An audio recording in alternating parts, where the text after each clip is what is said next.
नमस्कार, मी नेहाज किचनमध्ये तुम्हा सर्वांचे स्वागत आहे। आज आपण बनवणार आहोत मोहनथाल। चला तर मग सुरुवात करूया।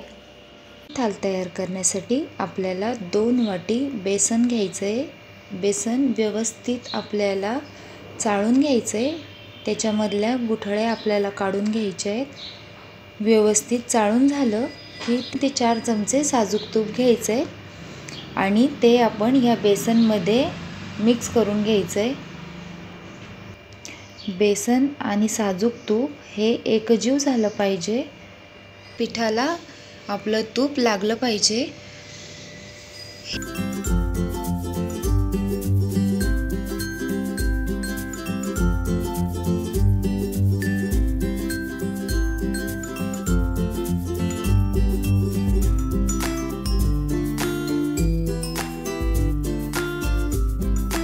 ही प्रोसेस झाल्यानंतर आपण यामध्ये 3 ते 4 चमचे दूध टाकून घेणार आहोत आणि हे व्यवस्थित मिक्स करून घ्यायचे।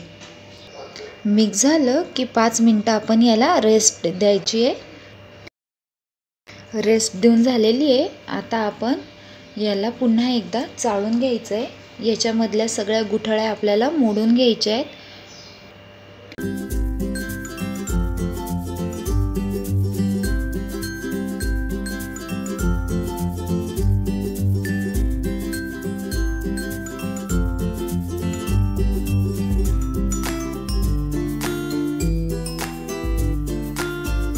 आता एका कढईमध्ये आपण 3 ते 4 चमचे साजूक तूप घेतलेले आहे आणि यामध्ये आपण हे चाळून घेतलेलं बेसन पीठ होतं हे टाकलेलं आहे।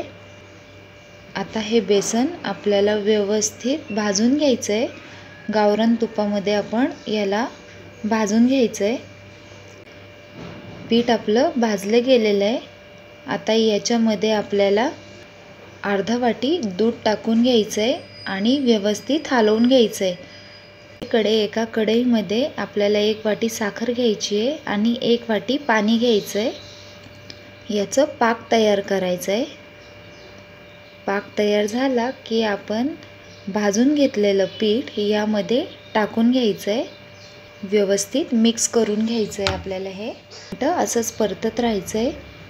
आपलं मिश्रण घट्ट झालं की आपण हे सेट करण्यासाठी एका ट्रेमध्ये काढून घ्यायचं आहे। वरून आपल्याला थोडेसे ड्रायफ्रूट टाकून घ्यायचे आहे आणि हे थंड होण्यासाठी ठेवून द्यायचे। थंड झाल्यानंतर आपण याचे काप करून घेतलेले आहेत। तुम्ही पाहू शकता आतपर्यंत किती सुंदर आणि एकदम छान टेक्स्चर आलेलं आहे। खाण्यासाठीही एकदम सुंदर झालेलं आहे। एकदम दाणेदार अशी आपली मोहनथाळ तयार झालेली आहे।